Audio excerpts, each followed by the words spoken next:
중국에 만리장성이 있죠. 그 만리장성이 어떻게 만들어졌는가? 북방민족의 그 침략을 막기 위해서 만들어졌죠. 인류의 이렇게 최대의 성과 구조물로 알려져 있습니다. 근데 이 만리장성은 진나라 시황 때에 건설된 것으로 알려져 있습니다만, 사실은 훨씬 더 오랜 기간에 걸쳐서 여러 왕조들에 의해서 계속 중축으로 이렇게 만들어져 온 것인데요. 이 만리장성이 인류 7대의 불가사의 중 하나로 선정될 만큼 거대한 구조물로 만들어질 수 있었던 것은 무슨 이유 때문일까? 그만큼 수많은 사람들의 노동력이 엄청나게 투입되었기 때문이겠죠. 그렇다면 그 수많은 사람들의 피땀 어린 노동력, 때로는 생명까지 잃어가면서, 때로는 다치고, 때로는 불구까지 되어가면서 쏟아부었던 그 수많은 사람들의 노동력에 동기가 있었을 것 아닙니까? 동기는 무엇이었을까? 그리고 그 천문학적인 숫자를 투입하면서까지 그 엄청난 성벽을 기어코 세우겠다라고 했던 그 시대의 왕들에게 가졌던, 그들에게 있었던 강력한 동기는 또 어떤 것이었을까? 여러분, 무엇이라고 생각하십니까? 그 모든 자들의 동기를 한 단어로 설명한다면 바로 두려움인 것입니다. 중국의 왕들은 수시로 자신들을 쳐들어오는 북방 민족들을 굉장히 두려워했습니다.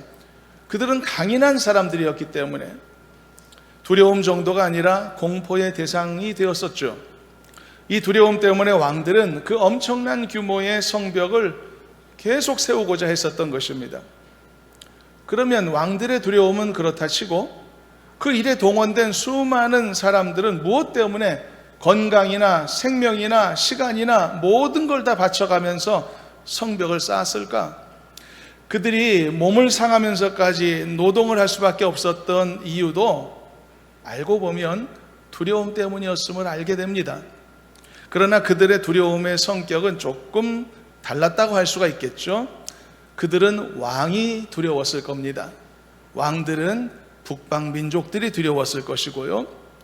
왕의 노역의 명령을 거역하면 죽음이다 라는 것을 모두가 알았기 때문에 그들은 죽지 않기 위해서 일했고, 또 망하지 않기 위해서, 또는 자기 집안과 사랑하는 가족들의 안전을 도모하기 위해서 두려움 속에서도 도망가지 않고 노역을 했을 것입니다. 그래서요, 불가사의한 이 인간의 건축물로서 오늘까지 그 흔적이 많이 남아있는 이 만리장성, 알고 보면 상상할 수 없이 강력한 인간의 두려움의 산물이다 라고 정의해도 틀리지 않을 것입니다.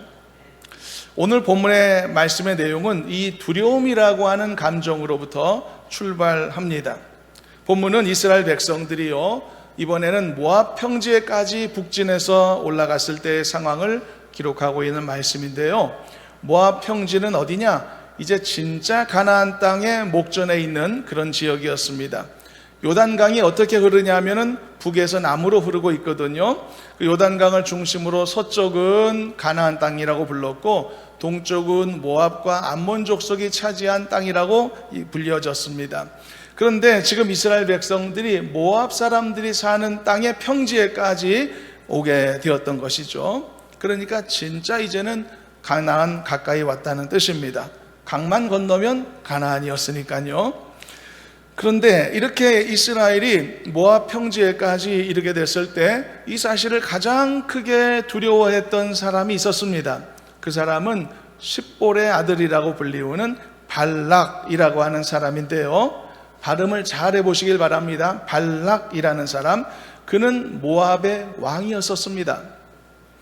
당연히 그는 모압 사람으로서, 더군다나 모압의 왕으로서 이스라엘의 그 많은 무리들이 자기 나라에, 자기 땅의 목전에까지 전진해 왔으니 무서울 수밖에 없었을 겁니다.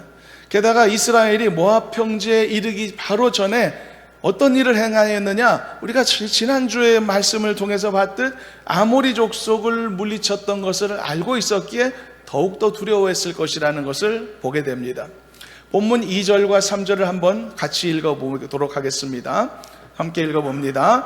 십볼의 아들 발락이 이스라엘이 아모리인에게 행한 모든 일을 보았으므로 모압이 심히 두려워하였으니 이스라엘 백성이 많음으로 말미암아 모압이 이스라엘 자손 때문에 번민하였더라. 모압이라는 사람은 이 발락이라고 하는 사람은 심히 두려워했다. 그리고 번민에 휩싸였다라고 말하고 있는 것이죠. 당시 모압 족속은 세력이 미약한 상태였었습니다. 이스라엘에 의해 바로 조금 전에 멸망당했던 아모리 족속보다도 더 약한 사람들이었습니다. 옛날에 아모리 족속이 있었을 때는요, 아모리 족속에게 맨날 얻어터지며 살던 자들이 이 모압 사람들이었던 것이죠. 그런데 이스라엘이 그 아모리 족속까지 다 멸망시켰으니 얼마나 이스라엘이 무서웠겠습니까? 그런데 이제는 그들의 그 두려움이 앞으로 이어지게 되는 엄청난 사건의 발단이 되는데, 그것은 바로 거짓 선지자로 유명했던 발람이라는 자의 등장을 초래했기 때문입니다. 이 이름 발음을 오늘 좀 조심해야 됩니다. 발락이라는 자가 나오고 발람이라는 사람이 나오는데 다른 사람들입니다. 이 발람 선지자의 이야기는 민수기에서 굉장히 큰 몫을 차지합니다. 앞으로 24, 25장에도 계속 발람의 이야기가 등장하는데요. 이 발람 선지자가 등장하게 되었던 근본적인 원인이 무엇이냐? 모압 왕이었던 발락의 두려움 때문이었다. 바로 이것이 지금까지의 말씀의 설명입니다. 자, 그렇다면 이 모압 왕 발락의 두려움을 우리가 어떻게 바라보아야 될까요? 누구라도 그 상황에서는 두려울 수밖에 없었던 것일까요? 그래서 모압의 왕의 발락의 두려움도 우리는 어쩔 수 없는 것으로 받아들일 수밖에 없는 것일까요? 아니면 발락은 그 상황에서조차도 두려워하지 말기로 해야 했던 것일까요? 만일 일단 그의 커다란 두려움이 이 거짓 선지자 발람의 등장을 야기했다는 점에서 볼 때 결코 좋은 모습이라고 말할 수는 없을 겁니다. 사실 여러분, 이 세상에 존재하는 모든 종류의 두려움의 감정은 그 두려움을 겪는 당사자에게는 기분 나쁜 일이고 자존심 상하는 일일 뿐만이 아니라 아주 괴롭고 힘든 일이기도 한 것입니다. 여러분, 두려움이라는 감정 익숙하시죠? 잘 알고 계시지 않습니까? 이 세상에 두려움의 감정 없이 살아가는 사람이 있을까요? 모든 종류의 다양한 형태의 두려움들을 우리는 경험하고 있고 그래서 잘 알고 있습니다. 그게 어떤 느낌인지. 사람들 중에는 두려워하는 것을 좋아할 사람은 아무도 없을 겁니다. 단 여러분, 범죄 앞에서의 두려움은 사람을 유익하게 하고요, 전능하신 하나님 앞에서의 그 경외함의 감정으로서의 두려움도 그 사람을 살려내는 두려움이기도 하지만은 그 외의 두려움이라고 한다는 것은 사실상 사람을 괴롭게 하고 불편하게 하는 것이 분명합니다. 제 옛날 오래전 고등학교 친구 중에 저보다 덩치도 크고 남자답게 생겼는데 자기는 자기 입으로 이 세상에서 병아리 닭 있지 않습니까? 닭이 제일 무섭다라고 항상 말하는 친구가 있었습니다. 그 닭이 자기를 째려보는 그 눈빛을 이렇게 눈물 마주치게 되면 몸이 얼어붙을 정도로 너무 무섭다, 그런 얘기를 하던 친구가 있었습니다. 그래서 밀폐된 방 안에 닭과 자기를 같이 넣어두면 자기는 까무라칠 거라고 얘기하는 친구가 있었는데요. 그런 두려움을 뭐라고 부르는지 아십니까?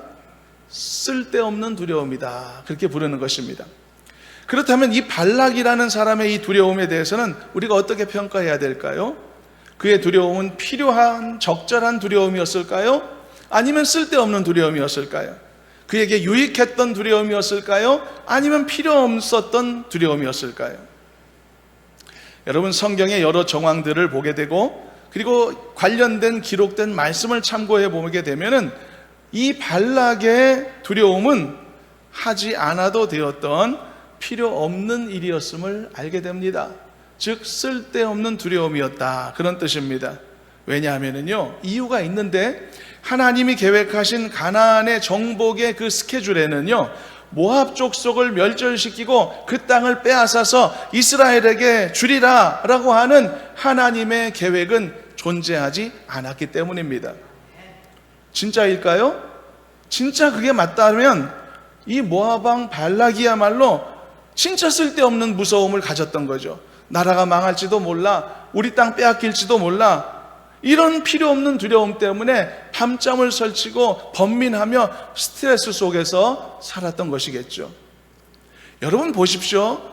만일 실체가 없는 두려움에 내가 괴롭힘을 당하는 상황임을 깨달았다면 얼마나 억울한 일이겠습니까? 그건 필요 없는 행위였다는 뜻이지 않습니까? 실체도 없는 것을 두려워했다면 굉장히 허탈한 일이겠죠.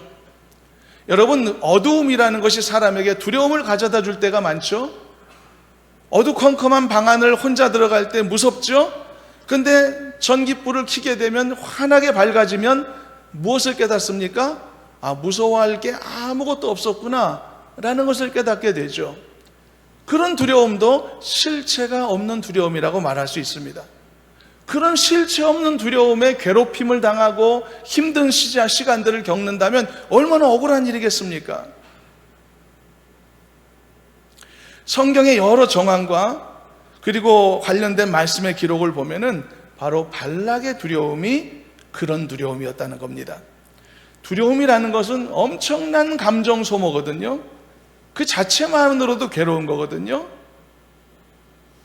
그렇다면 발락의 두려움이 진짜 쓸데없는 두려움이었다는 것을 어떻게 확인할 수 있을까? 이것을 알게 하는 성경 구절이 있는데요. 같은 시기에 관해서 좀 더 상세하게 기록한 말씀이 신명기 속에 있기 때문에 그 내용을 한번 한 구절만 확인해 보도록 하겠습니다. 신명기 2장 9절 말씀인데요. 영상을 보며 함께 합독해 보시도록 하겠습니다. 여호와께서 내게 이르시되 모압을 괴롭히지 말라, 그와 싸우지도 말라. 그 땅을 내가 너에게 기업으로 주지 아니하리니 이는 내가 롯 자손에게 아르를 기업으로 주었음이라. 하나님이 하신 말씀이거든요. 모압 족속은요, 암몬 족속과 함께 이스라엘과는 먼 친족 관계라고 할 수 있었습니다. 왜냐하면 모압과 암몬은요, 누구의 조상이냐 하면 아브라함의 조카 롯의 조상, 롯의 이 후손들이기 때문이죠.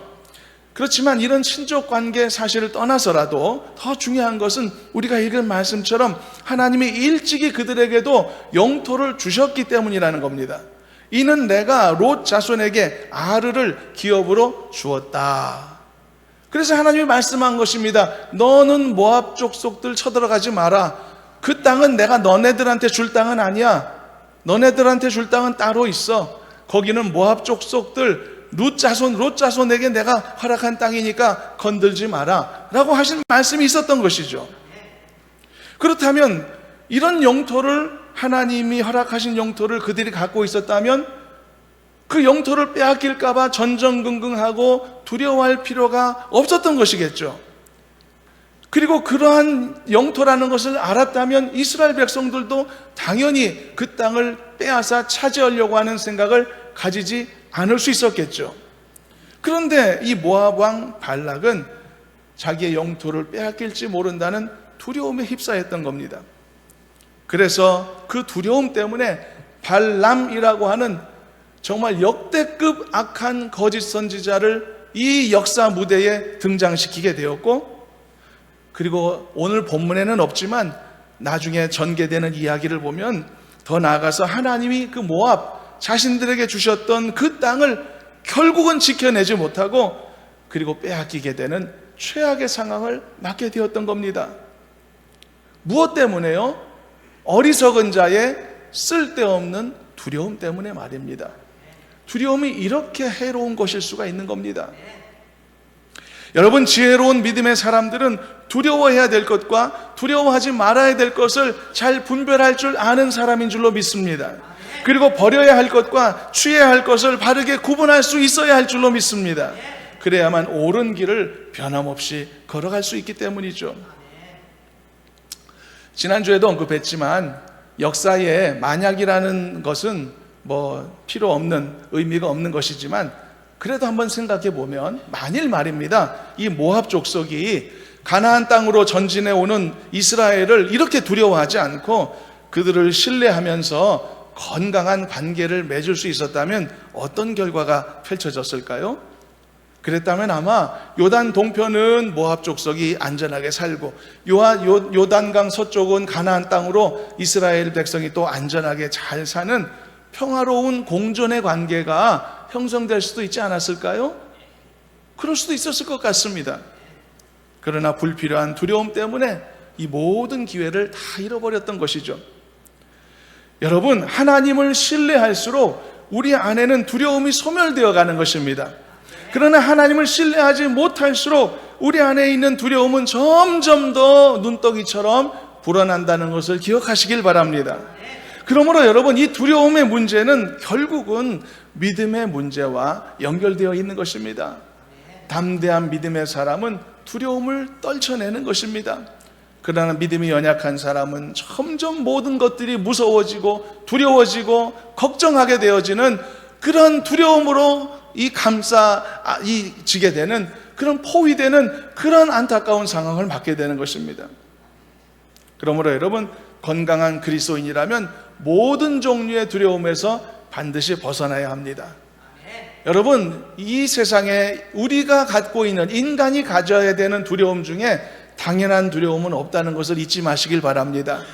하나님을 향한 두려움과 범죄하는 범죄에 대한 두려움은 당연한 것이지만 그 외의 모든 두려움은 당연하지 않다는 것을 잊지 마시길 바랍니다. 그러므로 내가 무언가에 대한 두려움의 감정을 가진 것에 대해서 그것을 당연한 것으로 여기고, 그리고 그것을 그냥 품고 지나가는 그러한 태도를 갖지 마시고, 이 문제를 해결해야 되겠다라고 하는 믿음의 도전을 우리가 다 감당하고 받아서 믿음으로 잘 싸워서 우리 안에 있는 모든 종류의 불필요한 두려움을 떨쳐내고 자유로움을 경험하는 우리 모두가 되시기를 간절히 소망합니다. 자, 이렇게 이스라엘의 접근으로 두려움에 가득 차게 되었던 발락은 자신의 두려움의 문제를 매우 이상한 방향으로 이제 해석을 하고 풀어내고자 했습니다. 왜냐하면 앞서 말씀했듯 그 당시에 가장 유명한 거짓 선지자였던 발람이라는 자를 초청해 뭘 하려고 했는지 아십니까? 이스라엘을 저주하려고 시도했기 때문이죠. 모압왕 발락이 발람이라는 사람을 초청했던 이유는 바로 이것이었습니다. 본문을 통해 한번 확인해 보겠습니다. 5절과 6절입니다. 함께 한번 합독해 보도록 합니다. 그가 사신을 부올의 아들 발람의 고향인 강가 부돌에 보내어 발람을 부르게 하여 이르되, 보라, 한 민족이 애굽에서 나왔는데 그들이 지면에 덮여서 우리 맞은편에 거주하였고 우리보다 강하니 청하건대 와서 나를 위하여 이 백성을 저주하라. 내가 혹 그들을 쳐서 이겨 이 땅에서 몰아내리라. 그대가 복을 비는 자는 복을 받고 저주하는 자는 저주를 받을 줄 내가 알미니라. 일단 이 대목에서요, 발람이라는 사람이 어떤 사람인지 좀 짚고 넘어갈 필요가 있습니다. 발람은요, 사실 거짓 선지자라는 이름도 아까운 존재입니다. 왜냐하면 그는 하나님을 따르고 섬기는 진정한 선지자였던 적도 없었던 인물이기 때문입니다. 여러분, 거짓 선지자라는 이름이 붙여지려면 적어도 왕년에는 참된 선지자였던 적이 있어야 했었을 겁니다. 그런데 그런 적이 없는 사람입니다. 변절자라는 이름으로 불리려면 적어도 과거에는 변절자가 아니었던 적이 있었어야만 합니다. 그런데 이 발람 선지자는, 이 사람은 원래 그런 사람도 아닌 것이죠. 그는 애초에 하나님을 믿고 따르는 존재가 아니었습니다. 그러므로 발람이라는 자에게는 변절자라고 하는 호칭조차도 사치스러웠던 거죠. 그는 여러 잡다한 신들을 섬기는 주술사에 불과했고요, 사람들의 요구에 따라 오늘 말씀의 내용처럼 사사로이 저주와 축복을 사람의 요청에 따라 그냥 행하면서 살아갔던 장사꾼에 불과했었던 것입니다. 그리고 발람은 그 일을 꽤 잘해서 사람들의 명성을 얻은 그런 사람이었던 거죠. 당시 여러분, 고대인들은 복술가나 마법사들이 행하는 주술의 힘을 크게 믿고 있었습니다. 성경도요, 결코 사탄이 그 지녔던 일정한 힘과 능력을 부인하지 않습니다. 오히려 성경은 사탄의 세력에 대해서 말하기를 공중에 권세 잡은 자라고 표현하기도 했죠. 그래서 이 세상에 일정한 힘을 갖고 있는 존재로서 우리가 싸워야 될 영적 전쟁의 대상이다라고 성경은 설명하고 있습니다. 그래서 이 교회 각종 점술가나 마법이나 복술가들도 나름대로 사탄으로부터 이 일정한 초자연적인 힘을 빌 수 있고 소소한 능력을 행할 수도 있었던 것이죠. 애굽의 술사들도 10가지 재앙 중에 처음에 몇 가지는 흉내낼 수 있었던 것처럼 말입니다. 이런 이유로 인해서 복술가들이나 점술가들 중에는 사람들로부터 명성을 얻게 된 자들이 생겨났던 것이죠. 발람이 그런 사람이었단 말입니다. 그래서 본문에 나오는 이 발람이라는 자의 정체성은 타락한 선지자나 변절한 선지자 정도가 아니고 아예 이교도에 해당되는 점술가에 불과했던 것이죠. 그러므로 이 발람은 매우 위험한 인물이었던 겁니다. 여러분, 총칼을 든 사람들은 상대방의 육체를 무력으로 지배할 수 있습니다. 그러나 이 발람과 같은 자들은 상대방의 육체뿐만 아니라 정신까지도 지배할 수 있는 사람이었던 거죠. 그러므로 보십시오. 일국의 왕이라는 자가 실체도 없는 헛된 두려움에 휩싸여서 가장 위험한 인물에게 자기의 정신과 육체를 지배당하는 일을 스스로 선택하고자 했던 것이란 말이죠. 그렇다면 이게 얼마나 어리석은 행위였겠습니까? 게다가 그는 이 사람을 시켜서 뭘 하려고 했는가? 이스라엘이라고 하는 수백만의 한 나라, 한 민족을 저주에 빠뜨리게 하려고 했기 때문에 그는 어리석은 자였고 동시에 아주 흉악한 자다라는 평가를 피할 수가 없는 것이죠. 그래서 여기서 우리가 또 한 가지 짚고 넘어갈 부분이 있습니다. 여러분, 사람이 누군가를 저주하기 위해 다른 사람을 초청한다는 것이 이게 말이 되는 일일까요? 그게 가능할까요? 또 그래도 되는 것일까요? 대부분의 사람들은 어떻습니까? 축복을 위해 사람들에게 부탁하지 않나요? 내 자신의 복을 위해서 또는 타인의 복을 위해서 사람들에게 축복을 요청하지 않습니까? 저주를 요청하는 일은 없단 말이죠. 그러므로 이 경우는, 본문의 경우는 아주 드문 사례입니다. 여러분들이 만일 목회자인 저에게 기도 요청을 하신다면 어떤 내용으로 기도 요청하시겠습니까? 자신의 건강을 위해서 또는 치유를 위해 요청을 하시기도 할 것이고, 또 자녀들의 잘됨과 형통함을 위해서도, 또 인생의 문제 해결을 위해서도, 또 마음의 안정이나 평화를 위해서도 기도 요청하게 되지 않겠습니까? 이런 게 정상적인 것이죠.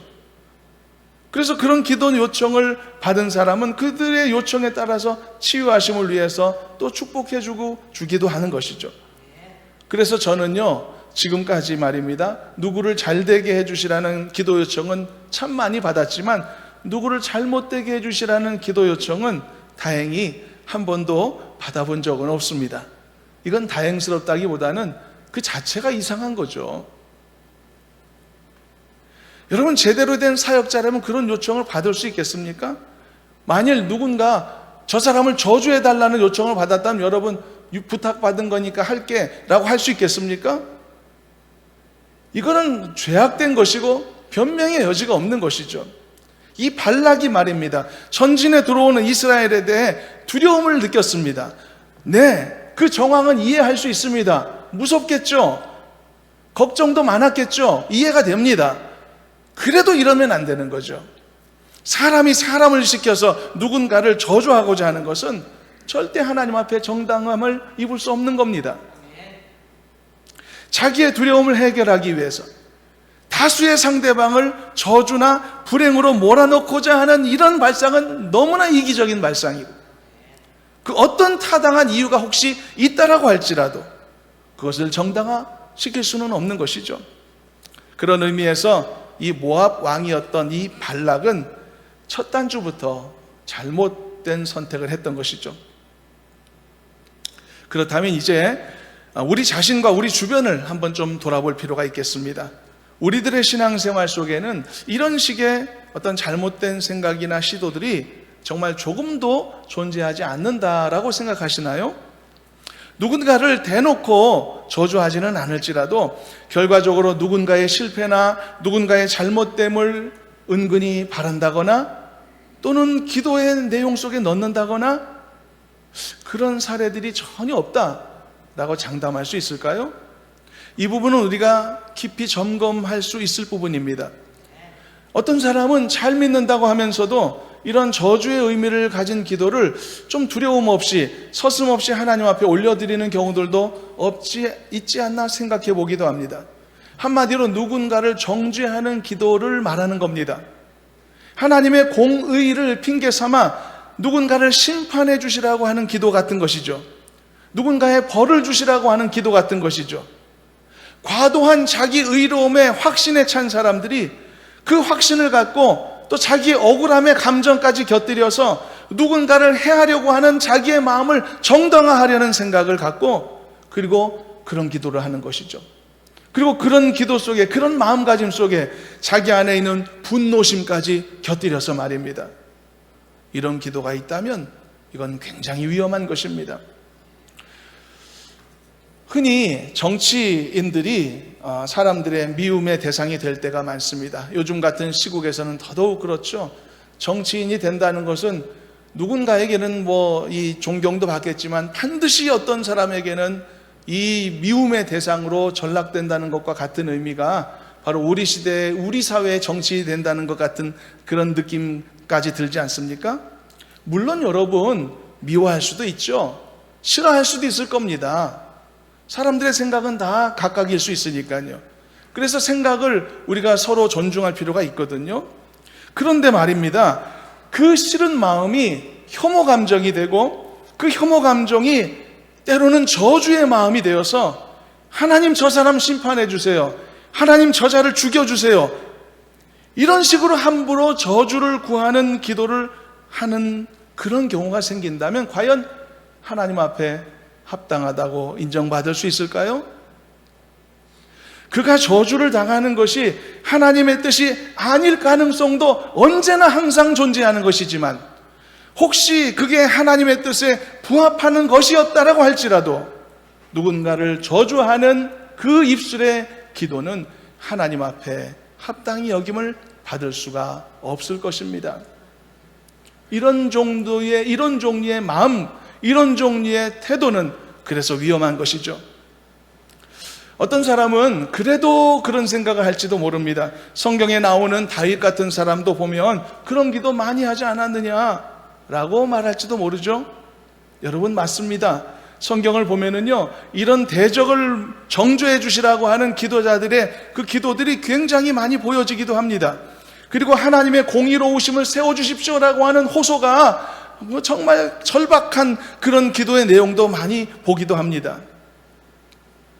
우리가 요즘 오후 예배 때 다윗의 시편 말씀을 주로 보고 있지 않습니까? 이 다윗의 다양한 기도나 간구의 내용을 보면 찬송하는 내용도 많지만 대적을 심판해 주시라는 정죄의 기도도 얼마나 많은지 볼 수가 있죠. 그런데 여러분, 정말 그렇다고 해서 어느 누가 감히 말입니다, 자신의 분노의 감정과 미움의 감정이 뒤섞여 있는 이 정죄하고픈 이 기도를 성경에 나오는 완벽한 하나님의 공의를 구하는 간구와 비교하려고 한단 말이죠. 어떻게 그렇게 하려고 합니까? 나는 분노하는 게 아닙니다. 나는 저주하려는 것도 아니고요. 단지 하나님의 공의를 세우려고 하는 마음인 것입니다. 어떻게 어떤 누가 하나님 앞에서 자신의 그 쓰디쓴 감정을 속여가면서 이런 변명을 함부로 할 수 있단 말이죠? 하나님은 속지 않으시는 분이십니다. 우리가 알아야 될 게 또 있는데, 여러분 보십시오. 다윗의 시편은 다윗의 간구이기 이전에 하나님이 우리에게 남겨주신 거룩한 성경입니다. 다윗의 기도는 성경입니다. 이걸 잊지 말아야 합니다. 엄청난 권위를 가진 내용이라는 것이죠. 그래서 이 말은 시편에 담겨진 다윗의 모든 기도 한편 한편은 다윗이라는 개인 차원의 간구의 성격을 넘어서서 그 속에는 예언이 담겨져 있고요, 그 속에는 분명한 교훈이 담겨져 있고, 그 속에 강력한 하나님의 구속의 역사의 원리가 담겨진 경우도 있고, 바로 그런 성경이라는 뜻입니다. 그래서 우리는 다윗의 그 다양한 종류의 기도의 내용 속에서 우리는 때로는 하나님의 사랑을 배우기도 하고, 어떤 내용 속에서는 하나님의 용서를 배우기도 하지만, 때로는 하나님의 이 공의로우심과 그리고 대적들을 심판하시는 하나님의 그 어미하심도 배우기도 하는 것입니다. 이것이 다윗의 기도문이고 이것이 하나님이 우리에게 주신 성경 말씀이라는 것이죠.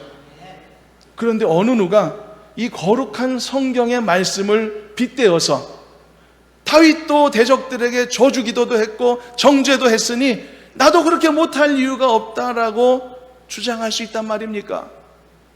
어떻게 자신의 그 악한 감정을 성경의 권위로 감싸려고 한단 말입니까? 착각하지 말아야 하는 것입니다. 그래서 여러분, 결론적으로 저주하는 입술은 결코 하나님으로부터 말미암지 않는다는 것을 알아야 합니다. 저주는 사탄이 가장 좋아하는 것이고 가장 잘하는 행위가 아니겠습니까?